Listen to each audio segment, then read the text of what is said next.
Hi hello ಎಲ್ಲ ಸರ್ಕಾರಿ ನೌಕರರಿಗೆ ನಮಸ್ಕಾರ. ಸೊ ಇವತ್ತಿನ ವಿಡಿಯೋದಲ್ಲಿ ಒಂದು ಇಂಪಾರ್ಟೆಂಟ್ ಮಾಹಿತಿಯನ್ನು ತಿಳಿದುಕೊಳ್ಳೋಣ. ಯಾವ ಮಾಹಿತಿ ಅಂದರೆ ಫಿಟ್ಮೆಂಟ್ ಫ್ಯಾಕ್ಟರ್ ಬಗ್ಗೆ. ಸೊ ತುಂಬ ಜನರಿಗೆ, ತುಂಬ ಸರ್ಕಾರಿ ನೌಕರರಿಗೆ ಇಲ್ಲಿ ಡೌಟ್ ಇತ್ತು, ಲೈಕ್ ಫಿಟ್ಮೆಂಟ್ ಫ್ಯಾಕ್ಟರ್ ಅಂದರೆ ಏನಿರುತ್ತೆ, ಯಾವ ರೀತಿ ಕೇಂದ್ರ ಸರ್ಕಾರಿ ನೌಕರರಿಗೆ 2.57 ಫಿಟ್ಮೆಂಟ್ ಫ್ಯಾಕ್ಟರ್ ನೀಡೋದ್ರಿಂದ ಅವರ ಒಂದು ಸಂಬಳ ಆಲ್ಮೋಸ್ಟ್ ಡಬಲ್ ಆಗಿತ್ತು. ಸೊ ಬೇಸಿಕ್ 12,000 ಇದ್ದರೆ 24,000, 22,000 ಆಗುವಂಥ ಚಾನ್ಸಸ್ ಇರುತ್ತೆ.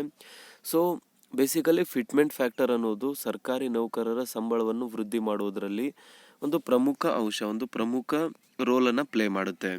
ಸೊ ಇವತ್ತಿನ ವಿಡಿಯೋದಲ್ಲಿ ಕವರ್ ಮಾಡುವಂಥ 3 ಟಾಪಿಕ್ಗಳು ಈ ಒಂದು ಥಂಬ್ನೇಲಲ್ಲಿ ನೀವು ನೋಡ್ಬೋದು. ನೌಕರರಿಗೆ ನೀಡುವ ಫಿಟ್ಮೆಂಟ್ ಫ್ಯಾಕ್ಟರ್ ಎಂದರೆ ಏನು? ಸೊ ಫಸ್ಟ್ ಆಫ್ ಆಲ್ ಇದನ್ನು ಡಿಸ್ಕಸ್ ಮಾಡೋಣ ನಾವು. ಸೊ ಅದಾದಮೇಲೆ ನೆಕ್ಸ್ಟ್ ಒನ್ ಅಂದರೆ ಫಿಟ್ಮೆಂಟ್ ಫ್ಯಾಕ್ಟರ್ನ ಅರ್ಥ ಏನು, ಬೇಸಿಕಲಿ ಅದರ ಒಂದು ಡೆಫಿನಿಷನ್ ಏನಿರುತ್ತೆ, ಫಿಟ್ಮೆಂಟ್ ಫ್ಯಾಕ್ಟರ್ನಿಂದ ಮೂಲ ವೇತನ ಯಾವ ರೀತಿ ಹೆಚ್ಚು ಆಗುತ್ತದೆ, ಸೊ ಫಿಟ್ಮೆಂಟ್ ಫ್ಯಾಕ್ಟರ್ ನೀಡೋದ್ರಿಂದ ಒಬ್ಬ ವ್ಯಕ್ತಿಯ ಮೂಲ ವೇತನ ಯಾವ ರೀತಿ ಜಾಸ್ತಿ ಆಗುತ್ತದೆ, ಎಷ್ಟು ವೃದ್ಧಿ ಆಗುತ್ತದೆ ಅಂತ ಅರ್ಥ ಮಾಡ್ಕೊಳ್ಳೋಣ. ನೆಕ್ಸ್ಟ್ 7ನೇ ವೇತನ ಆಯೋಗದಲ್ಲಿ 40% ಫಿಟ್ಮೆಂಟ್ ನೀಡಿದರೆ ಸಂಬಳದಲ್ಲಿ ಎಷ್ಟು ವೃದ್ಧಿ ಆಗುವುದು ಅಂತ ಲೆಕ್ಕಾಚಾರ. ಸೊ ಬೇಸಿಕಲಿ ನಮ್ಮ ಎಲ್ಲ ಸರ್ಕಾರಿ ನೌಕರ ಬಾಂಧವರು ಕರ್ನಾಟಕ ಸರ್ಕಾರಕ್ಕೆ 40% ಅಟ್ಲೀಸ್ಟ್ ಫಿಟ್ಮೆಂಟ್ ಫ್ಯಾಕ್ಟರ್ನ ನೀಡಬೇಕು ಈ ಒಂದು ಪ್ರಸ್ತುತ ವರ್ಷದಲ್ಲಿ ಅಂತ ಕೇಳ್ತಿದ್ದಾರೆ. ಸೊ ಹಾಗಾಗಿ 40% ಫಿಟ್ಮೆಂಟ್ ಫ್ಯಾಕ್ಟರ್ ಏನಾದರೂ ಸರ್ಕಾರದ ಕಡೆಯಿಂದ ದೊರೆತರೆ ಶೇಕಡ ಎಷ್ಟು ವೃದ್ಧಿ ಆಗುತ್ತದೆ, ಅಥವಾ ಬೇಸಿಕ್ ಒಂದು 17,000 ಇದ್ದರೆ ನೆಕ್ಸ್ಟ್ ಎಷ್ಟು ಕ್ಯಾಲ್ಕುಲೇಟ್ ಮಾಡ್ಬೋದು ಅಂದರೆ 17,000 ಇದ್ದರೆ ಎಷ್ಟಾಗುತ್ತೆ, 22,000 ಇದ್ದರೆ ಎಷ್ಟಾಗುತ್ತೆ.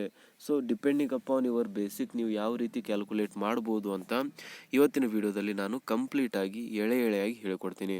ಸೊ ಪ್ಲೀಸ್ ಈ ಒಂದು ಲೆಕ್ಕಾಚಾರವನ್ನು ಕಂಪ್ಲೀಟಾಗಿ ನೋಡಿ, ಈ ಒಂದು ಗಣಿತವನ್ನು ಕಂಪ್ಲೀಟಾಗಿ ಅರ್ಥ ಮಾಡ್ಕೊಳ್ಳಿ. ಓಕೆ, ಸೊ ಇವಾಗ ಸ್ಟಾರ್ಟ್ ಮಾಡೋಣ ಫಸ್ಟ್ ಸ್ಲೈಡಿಂದ, ಫಿಟ್ಮೆಂಟ್ ಫ್ಯಾಕ್ಟರ್ನ ಅರ್ಥದಿಂದ.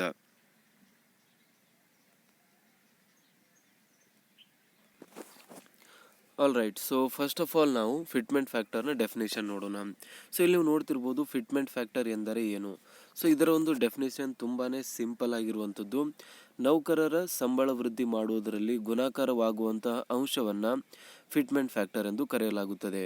ಸೊ ಯಾವುದೇ ಒಬ್ಬ ನೌಕರನ ಸ್ಯಾಲ್ರಿಯನ್ನು, ಸಂಬಳವನ್ನು ಜಾಸ್ತಿ ಮಾಡಬೇಕಂದ್ರೆ ಒಂದು ಗುಣಾಕಾರ ಮಾಡುವಂಥ ಭಾಗ ಇರುತ್ತೆ, ಒಂದು ಮಲ್ಟಿಪ್ಲಿಕೇಶನ್ ಫ್ಯಾಕ್ಟರ್ ಇರುತ್ತೆ, ಅದನ್ನು ನಾವು ಫಿಟ್ಮೆಂಟ್ ಫ್ಯಾಕ್ಟರ್ ಅಂತ ಕರಿತೀವಿ. ತುಂಬಾ ಸರಳ. ಓಕೆ, ಸೊ ಅದಾದಮೇಲೆ ಇದರ ಒಂದು ಉಪಯೋಗಗಳೇನು. ಸೊ ಫಿಟ್ಮೆಂಟ್ ಫ್ಯಾಕ್ಟರ್ ಇದು ಅರ್ಥ ಗೊತ್ತಾಯ್ತು ನಮಗೆ, ಅದು ಮಲ್ಟಿಪ್ಲೈ ಆಗುವಂಥ ಒಂದು ಅಂಶ ಅಂತ. ಸೊ ಇದರ ಉಪಯೋಗ ಏನಾಗುತ್ತದೆ? ಸೊ ಆಲ್ರೆಡಿ ನಾವು ಡಿಸ್ಕಸ್ ಮಾಡಿದ ಹಾಗೆ ಮೊದಲನೇ ಉಪಯೋಗ ಸರ್ಕಾರಿ ನೌಕರರ ಸಂಬಳದಲ್ಲಿ ಎಷ್ಟು ವೃದ್ಧಿ ಆಗುವುದು ಅಂತ ಸೂಚಿಸುತ್ತದೆ. ಸೊ ಬೇಸಿಕಲಿ ಸಮಯಕ್ಕೆ ತಕ್ಕಂತೆ ಫಿಟ್ಮೆಂಟ್ ಫ್ಯಾಕ್ಟರ್ ಕೂಡ ಚೇಂಜ್ ಆಗ್ತಾ ಇರುತ್ತೆ. ಏನಕ್ಕಂದರೆ ನಮಗೆಲ್ಲರಿಗೂ ಗೊತ್ತು, ಹಣದುಬ್ಬರ ಕಾನ್ಸ್ಟೆಂಟ್ ಆಗಿರೋದಿಲ್ಲ. RBI ತನ್ನ ಒಂದು ದರಗಳನ್ನು ಸೆಟ್ ಮಾಡ್ತಾ ಇರುತ್ತೆ, ಒಂದು ಬಡ್ಡಿ ದರಗಳನ್ನು ಸೆಟ್ ಮಾಡುತ್ತೆ. ಸೊ ಆ ಒಂದು ಬಡ್ಡಿ ದರದ ಮೇಲೆ ಡಿಪೆಂಡ್ ಆಗುವಂತೆ ಹಣದುಬ್ಬರ ಅಥವಾ ಇನ್ಫ್ಲೇಷನ್ ರೇಟ್ ಅಂತ ಏನು ಕರಿತೀವಿ ಅದು ಡಿಪೆಂಡ್ ಆಗುತ್ತೆ, ಏರಿಕೆ ಇಳಿಕೆ. ಸೊ ಯಾವ ರೀತಿ ಹಣದುಬ್ಬರ ಜಾಸ್ತಿ ಕಮ್ಮಿ ಆಗುತ್ತೆ, ಅದೇ ರೀತಿಯಾಗಿ ಸರ್ಕಾರಿ ನೌಕರರ ಜೀವನ ಮಟ್ಟ ಕಾಪಾಡಲು ಫಿಟ್ಮೆಂಟ್ ಫ್ಯಾಕ್ಟರ್ ಕೂಡ ಕಮ್ಮಿ ಜಾಸ್ತಿ ಮಾಡಬೇಕಾಗುತ್ತದೆ. ಸೊ ಇದೊಂದು ಸಂಪ್ರದಾಯವಾಗಿ ಬಂದಿರುವಂಥದ್ದು. ಓಕೆ, ಸೊ ಹಾಗಾಗಿ ಸರ್ಕಾರಿ ನೌಕರರ ಸಂಬಳದಲ್ಲಿ ಸಮತೋಲನ ಕಾಪಾಡುವುದರಲ್ಲಿ ಫಿಟ್ಮೆಂಟ್ ಫ್ಯಾಕ್ಟರ್ ತುಂಬಾ ಇಂಪಾರ್ಟೆಂಟ್ ರೋಲ್ ವಹಿಸುತ್ತದೆ. ನೆಕ್ಸ್ಟ್ ನೋಡೋಣ, ಕಾಲಕಾಲಕ್ಕೆ ಹಣದುಬ್ಬರಕ್ಕೆ ತಕ್ಕಂತೆ ಇದನ್ನು ಬದಲಾವಣೆ ಮಾಡುವುದು ಸಂಪ್ರದಾಯ. ಸೊ ಇದು ಕೂಡ ನಾವು ಕವರ್ ಮಾಡಿದ್ದೀವಿ. ಸೊ ಇವಾಗ ನಿಮ್ಗೆ ಅರ್ಥ ಆಯಿತು ಫಿಟ್ಮೆಂಟ್ ಫ್ಯಾಕ್ಟರ್ ಎಂದರೆ ಏನು ಅಂತ. ನೆಕ್ಸ್ಟ್ ನೋಡೋಣ, ಕೇಂದ್ರ ಸರ್ಕಾರಿ ನೌಕರರ ಫಿಟ್ಮೆಂಟ್ ಫ್ಯಾಕ್ಟರ್ ಯಾವ ರೀತಿ ನೀಡಲಾಗಿತ್ತು ಅಂತ. ಸೊ ಇಲ್ಲಿ ಫಿಟ್ಮೆಂಟ್ ಫ್ಯಾಕ್ಟರ್ಗೆ ಒಂದು ಉದಾಹರಣೆಯನ್ನು ನಾವು ನೋಡೋಣ, ಅದು ಕೇಂದ್ರ ಸರ್ಕಾರದ ಉದಾಹರಣೆ ಇದೆ. ಸೊ ನೀವು ನೋಡ್ಬೋದು ಶೀರ್ಷಿಕೆ ಫಿಟ್ಮೆಂಟ್ ಫ್ಯಾಕ್ಟರ್ ಉದಾಹರಣೆ. ಕೇಂದ್ರ ಸರ್ಕಾರಿ ನೌಕರರಿಗೆ ಯಾವ ರೀತಿ ಫಿಟ್ಮೆಂಟ್ ನೀಡುವುದರಿಂದ ಬೇಸಿಕ್ ಸಂಬಳ ಜಾಸ್ತಿ ಆಯಿತು. ಸೊ ಇದು ಕೇಂದ್ರ ಸರ್ಕಾರಿ ನೌಕರರ ಒಂದು ಉದಾಹರಣೆಯನ್ನು ತೆಗೆದುಕೊಂಡಿದ್ದೀವಿ. ಸೊ ಕೇಂದ್ರ ನೌಕರರಿಗೆ ರೀಸೆಂಟಾಗಿ 2.57 ಫಿಟ್ಮೆಂಟ್ ದೊರಕಿದೆ. ಸೊ ಇದರ ಅರ್ಥ ಏನು? 2.57 ಅಂದರೆ ಏನು, ಅದು ಯಾವ ರೀತಿ ಮಲ್ಟಿಪ್ಲೈ ಆಗುತ್ತೆ ಅಂತ ನೋಡಿ. ಸೊ ಮೊನ್ನೆ ತಾನೇ ನಮ್ಗೆ ಗೊತ್ತು, ಕೇಂದ್ರ ಸರ್ಕಾರಿ ನೌಕರರು ಬೇಸಿಕಲಿ ಕೇಳ್ತಿರುವಂಥದ್ದು 3.68 ಅಂದರೆ 3.68% ಫಿಟ್ಮೆಂಟ್ ಫ್ಯಾಕ್ಟರ್ನ ನೀಡಿ ಅಂತ ಕೇಳ್ತಾ ಇದ್ರು. ಬಟ್ ಸರ್ಕಾರದ ಕಡೆಯಿಂದ ಪರವಾನಗಿ ಸಿಕ್ಕಿರುವಂಥದ್ದು 2.57ಗೆ. ಸೊ ಇದರಿಂದ ಸರ್ಕಾರಿ ನೌಕರರ ಸಂಬಳ ಯಾವ ರೀತಿ ವೃದ್ಧಿ ಆಯಿತು, ಯಾವ ರೀತಿ ಆಲ್ಮೋಸ್ಟ್ ಡಬಲ್ ಆಯಿತು ಅಂತ ಇವತ್ತಿನ ವಿಡಿಯೋದಲ್ಲಿ ನಾನು ತೋರಿಸ್ತೀನಿ. ಸೊ ಸ್ಯಾಲ್ರಿ ನೋಡಿ, ನ್ಯೂ ಸ್ಯಾಲ್ರಿ ಆಫ್ಟರ್ ಫಿಟ್ಮೆಂಟ್ ಅಂತ ಅಂದರೆ ಹೊಸ ಬೇಸಿಕ್ ವೇತನ ಅಥವಾ ಹೊಸ ಮೂಲ ವೇತನ ಫಿಟ್ಮೆಂಟ್ ಆದಮೇಲೆ ಸೊ ನೀವು ಇಲ್ಲಿ ನೋಡ್ಬೋದು new basic salary is equal to present basic into 2.57. Present basic ಅಂತಂದರೆ ಸದ್ಯ ನಿಮಗೆ ಎಷ್ಟು ನಡೀತಾ ಇದೆ ಬೇಸಿಕ್ ಸ್ಯಾಲ್ರಿ, ಅದಕ್ಕೆ 2.57% ಮಲ್ಟಿಪ್ಲೈ ಮಾಡಬೇಕಾಗುತ್ತದೆ. ಅಥವಾ 2.57 ಮಲ್ಟಿಪ್ಲೈ ಮಾಡಿದ್ರೆ ಫಿಟ್ಮೆಂಟ್ ಎಷ್ಟಾಯಿತು ಅಂತ ಗೊತ್ತಾಗುವಂಥದ್ದು. ಸೊ ಇದು ಬೇಸಿಕಲಿ ಹೊಸ ಬೇಸಿಕ್ ಆಗುತ್ತೆ. ಓಕೆ, ಸೊ ಇದು ಹೊಸ ಬೇಸಿಕ್ ಈಕ್ವಲ್ ಟು ಸದ್ಯ ಇರುವಂಥ ಬೇಸಿಕ್ ಇಂಟು 2.57. ಸೊ ಇದು ಮಲ್ಟಿಪ್ಲೈ ಆಗುತ್ತದೆ, ಅದಕ್ಕೆ ಇದನ್ನು ಫಿಟ್ಮೆಂಟ್ ಫ್ಯಾಕ್ಟರ್ ಅಂತ ಕರಿತೀವಿ. ಸೊ ಈ ರೀತಿಯಾಗಿ ಕೇಂದ್ರ ಸರ್ಕಾರಿ ನೌಕರರಿಗೆ 2.57 ಫಿಟ್ಮೆಂಟ್ ಫ್ಯಾಕ್ಟರ್ ದೊರಕಿದೆ. ಓಕೆ, ಸೊ ನೆಕ್ಸ್ಟ್ ನೋಡೋಣ ಫಿಟ್ಮೆಂಟ್ ಫ್ಯಾಕ್ಟರ್ ಲೆಕ್ಕಾಚಾರ ಹೇಗಿರುತ್ತೆ. ಸೊ ಲೆಕ್ಕಾಚಾರ ನೀವು ನೋಡೋದಾದರೆ 100 ರೂಪಾಯಿ. ಸೊ ಎಕ್ಸಾಂಪಲ್ ನಾನು ಬೇಸಿಕ್ಕನ್ನು 100 ರೂಪಾಯಿ ಅಂತ ಕನ್ಸಿಡರ್ ಮಾಡಿದ್ದೀನಿ, ಜಸ್ಟ್ ಬಿಕಾಸ್ ಕ್ಯಾಲ್ಕುಲೇಷನ್ಸ್ ಈಸಿ ಆಗುತ್ತೆ, ಎಲ್ಲರಿಗೂ ಅರ್ಥವಾಗುತ್ತದೆ. ಸೊ ಇಲ್ಲಿ ನೋಡಿ 100 ರೂಪಾಯಿ ಉದಾಹರಣೆಗೆ ಸಂಬಳ ಪಡೆಯುತ್ತಿರುವ ವ್ಯಕ್ತಿಗೆ 2.57 ಫಿಟ್ಮೆಂಟ್ ಆದ ಮೇಲೆ ಎಷ್ಟು ಸಂಬಳ ಸಿಗುವುದು ಅಂತ. ಸೊ ಇದು 100 ರೂಪಾಯಿ ಪಡೆಯುವಂಥ ಒಬ್ಬ ವ್ಯಕ್ತಿಯ ಲೆಕ್ಕಾಚಾರ. So new basic salary is equal to present basic ಅಂತಂದರೆ ಇಲ್ಲಿದೆ. ಸೊ ಇದು ಪ್ರೆಸೆಂಟ್ ಆಗಿ 100 ರೂಪಾಯಿ ಬೇಸಿಕ್ ಇದೆ, ಅದಕ್ಕೆ ನಾವು ಮಲ್ಟಿಪ್ಲೈ ಮಾಡ್ತಿದ್ದೀವಿ 2.57. ಆವಾಗ ಅವರ ಒಂದು ಸಂಬಳ 257 ವೃದ್ಧಿ ಆಗುತ್ತದೆ. ಸೊ 257 ಇಲ್ಲಿ ಅಷ್ಟು ವೃದ್ಧಿ ಆಗುವಂಥದ್ದು. ಓಕೆ, ಸೊ ನೆಕ್ಸ್ಟ್ ನೋಡೋಣ ಕರ್ನಾಟಕದಲ್ಲಿ 6ನೇ ವೇತನ ಆಯೋಗದ ಫಿಟ್ಮೆಂಟ್ ಫ್ಯಾಕ್ಟರ್ ಲೆಕ್ಕಾಚಾರ. ಸೊ CM ಸಿದ್ದರಾಮಯ್ಯನವರು 2016ರಲ್ಲಿ 6ನೇ ವೇತನ ಆಯೋಗವನ್ನು ನೀಡಿದರು. ಸೊ ಆವಾಗ 30% ಫಿಟ್ಮೆಂಟ್ ಫ್ಯಾಕ್ಟರ್ನ ನೀಡಲಾಗಿತ್ತು. ಸೊ ಆದ್ದರಿಂದ ಯಾವ ರೀತಿ ಸಂಬಳದಲ್ಲಿ ವೃದ್ಧಿ ಆಯಿತು ಅಂತ ನಾವು ಲೆಕ್ಕಾಚಾರ ನೋಡೋಣ. ಸೊ ಇದ್ರ ನಂತರ ಕೊನೆಯದಾಗಿ ನಾನು 7ನೇ ವೇತನ ಆಯೋಗದಲ್ಲಿ 40% ಫಿಟ್ಮೆಂಟ್ ಫ್ಯಾಕ್ಟರ್ ನೀಡಿದರೆ ಯಾವ ರೀತಿ ಸಂಬಳದಲ್ಲಿ ವೃದ್ಧಿ ಆಗುವುದಂತ ತೋರಿಸ್ತೀನಿ. ಸೊ ಕರ್ನಾಟಕದ 6ನೇ ವೇತನ ಆಯೋಗದ ಫಿಟ್ಮೆಂಟ್ ಫ್ಯಾಕ್ಟರ್ ಲೆಕ್ಕಾಚಾರ.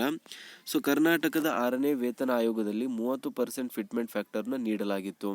ಸೊ ಹಾಗಿದ್ದರೆ new basic salary is equal to old basic into 1.425 into 1.3. So ನಿಮಗೆ ಡೌಟ್ ಬರ್ಬೋದು ಇದು 1.425 ಏನಿದೆ ಅಂತ. ಸೊ ಅದು ಆ ಟೈಮಲ್ಲಿ ನಡೀತಿರುವಂಥ DA ಇದೆ. ಸೊ ಇದು ಡಿಯರೆನ್ಸ್ ಅಲೋವೆನ್ಸ್. ಓಕೆ, ಈ DAನ ಮಲ್ಟಿಪ್ಲೈ ಮಾಡಬೇಕಾಗುತ್ತೆ. ಸೊ ಇದು 1.3 ಇದೆ ಅಲ್ಲ, ಇದು ಬೇಸಿಕಲಿ 30% ಅಂತ ಅರ್ಥ. ಸೊ ಇದನ್ನು ಡೆಸಿಮಲಲ್ಲಿ ಬರೆದ್ರೆ ಈ ರೀತಿ ಆಗುತ್ತೆ, ಪರ್ಸೆಂಟೇಜಲ್ಲಿ ಬರೆದ್ರೆ ನಾವು ಈ ರೀತಿ ಬರಿತೀವಿ ಅಷ್ಟೇ. ಸೊ ಎಕ್ಸಾಂಪಲ್ ನೋಡಿ, ಓಲ್ಡ್ ಬೇಸಿಕ್ ಎಷ್ಟಿದೆ, ಒಂದು 12,000 ಇದೆ ಅಂತ ಅಂದ್ಕೊಳ್ಳಿ, ಒಂದು ಎಕ್ಸಾಂಪಲ್ ತೆಗೆದುಕೊಂಡಿದ್ದೀರಿ. So new basic salary is equal to old basic, ಅದ್ರ ಜಾಗದಲ್ಲಿ 12,000 ಹಾಕೊಳ್ಳಿ, 1.425 ಇಂಟು 1.3. ಸೊ ಅದೆಲ್ಲ ಮಲ್ಟಿಪ್ಲೈ ಮಾಡಿದ್ರೆ 22,223 ಆಗುತ್ತೆ. ಸೊ ಬೇಸಿಕಲಿ ಈ ರೀತಿಯಾಗಿ ಸ್ಯಾಲ್ರಿ ಜಾಸ್ತಿ ಆಯಿತು 6ನೇ ವೇತನ ಆಯೋಗದಲ್ಲಿ 30% ಫಿಟ್ಮೆಂಟ್ ನೀಡೋ ಮುಖಾಂತರ. ಆಲ್ ರೈಟ್, ಸೊ ಕೊನೆಯದಾಗಿ ಇವಾಗ ನಾವು 7ನೇ ವೇತನ ಆಯೋಗದಲ್ಲಿ ಕರ್ನಾಟಕ 7ನೇ ವೇತನ ಆಯೋಗದ ಫಿಟ್ಮೆಂಟ್ ಫ್ಯಾಕ್ಟರ್ ಲೆಕ್ಕಾಚಾರ ಯಾವ ರೀತಿ ನಡೆಯುತ್ತೆ ಅಂತ ನೋಡೋಣ. ಸೊ ಕರ್ನಾಟಕದ 7ನೇ ವೇತನ ಆಯೋಗದಲ್ಲಿ 40% ಫಿಟ್ಮೆಂಟ್ ಫ್ಯಾಕ್ಟರ್ ನೀಡಿದರೆ new basic salary is equal to old basic, ಸದ್ಯ ಇರುವಂಥ ಬೇಸಿಕ್ ಇಂಟು 1.31 ಇಂಟು 1.4. ಇಲ್ಲಿ 1.31 ಅನ್ನೋದು ನಮ್ಮ ಒಂದು ನಡೀತಿರುವಂಥ 31% DAನ ಸೂಚಿಸುತ್ತದೆ. ಸೊ 27% ಇತ್ತು, ರೀಸೆಂಟಾಗಿ 3.75% ಹೈಕ್ ನೀಡಿದರು, ಆದ್ದರಿಂದ 31% DA ಇವಾಗ ನಮ್ಗೆ ನಡೀತಿರುವಂಥದ್ದು. ಸೊ ಅದಕ್ಕೆ ನಾವು ಕೇಳ್ತಿರುವಂಥದ್ದು 40% ಫಿಟ್ಮೆಂಟ್ ಫ್ಯಾಕ್ಟರ್, ಹಾಗಾದರೆ 1.4 ಅಂತ ಅರ್ಥ. ಸೊ ಇಲ್ಲಿ ಏನಾಗುತ್ತೆ, new basic salary is equal to old basic into ಇದೊಂದು ಸೂತ್ರ. ಈ ಒಂದು ಸೂತ್ರದಲ್ಲಿ ನಿಮ್ಮ ಬೇಸಿಕ್ ಸ್ಯಾಲ್ರಿಯನ್ನು ಹಾಕಿದ್ರೆ ನಿಮಗೆ ಫೈನಲ್ ಆಗಿ ಎಷ್ಟಾಗುವುದು ಅಂತ ಗೊತ್ತಾಗುತ್ತದೆ. ಸೊ ಈ ರೀತಿಯಾಗಿ 40% ಫಿಟ್ಮೆಂಟ್ ಫ್ಯಾಕ್ಟರ್ ನೀಡಿದರೆ ಸರ್ಕಾರಿ ನೌಕರಿಗೆ ತುಂಬಾ ಅನುಕೂಲವಾಗಲಿದೆ ಅಂತಲೇ ಹೇಳ್ಬೋದು. ಸೊ ಈ ರೀತಿಯಾಗಿ ಲೆಕ್ಕಾಚಾರ ಕೂಡ ನೀವು ಮಾಡ್ಬೋದು. ಇಂಡಿವಿಜುವಲ್ ನಿಮಗೆ ಎಷ್ಟು ಬೇಸಿಕ್ ಇರುತ್ತೆ ಆ ಒಂದು ಬೇಸಿಕ್ ಮೇಲೆ ಡಿಪೆಂಡ್ ಆಗಿ ನೀವು ನಿಮ್ಮ ಸ್ಯಾಲ್ರೀಸ್ಗಳನ್ನು ಖುದ್ದಾಗಿ ಕ್ಯಾಲ್ಕುಲೇಟ್ ಮಾಡುವಂಥದ್ದು ಈ ವಿಡಿಯೋದಲ್ಲಿ ನಾವು ಸಂಪೂರ್ಣವಾಗಿ ತಿಳಿದುಕೊಂಡಿದ್ದೇವೆ. ಸೊ ನಿಮಗೇನಾದರೂ ಕ್ಯಾಲ್ಕುಲೇಷನ್ ಮಾಡೋಕ್ಕಾಗಲಿಲ್ಲ ಅಂದರೆ ದಯವಿಟ್ಟು ನಿಮ್ಮ ಒಂದು ಬೇಸಿಕ್ನ ಕಮೆಂಟಲ್ಲಿ ತಿಳಿಸಿ, ನಾವು ಖಂಡಿತವಾಗೂ ಅದನ್ನು ಯಾವ ರೀತಿ ಕ್ಯಾಲ್ಕುಲೇಟ್ ಮಾಡಿಬಿಟ್ಟು ನಿಮ್ಗೆ ತಿಳಿಸ್ತೀವಿ. ಸೊ ವಿಡಿಯೋ ಒಳ್ಳೆದನಿಸಿದರೆ ಖಂಡಿತವಾಗೂ ಲೈಕ್ ಮಾಡಿ, ಚಾನಲ್ಗೆ ಇನ್ನೂ ಸಬ್ಸ್ಕ್ರೈಬ್ ಆಗಿಲ್ಲ ಅಂದರೆ ದಯವಿಟ್ಟು ಸಬ್ಸ್ಕ್ರೈಬ್ ಮಾಡ್ಕೊಳ್ಳಿ. ಇದೇ ರೀತಿಯಾದಂಥ ಇಂಪಾರ್ಟೆಂಟ್ ಇನ್ಫಾರ್ಮೇಷನ್ಸ್ನ ನಾವು ಕೊಡ್ತಾ ಇರ್ತೀವಿ. ಸೊ ಸಿಗೋಣ ನೆಕ್ಸ್ಟ್ ವಿಡಿಯೋದಲ್ಲಿ. ಜೈ ಹಿಂದ್, ಜೈ ಕರ್ನಾಟಕ.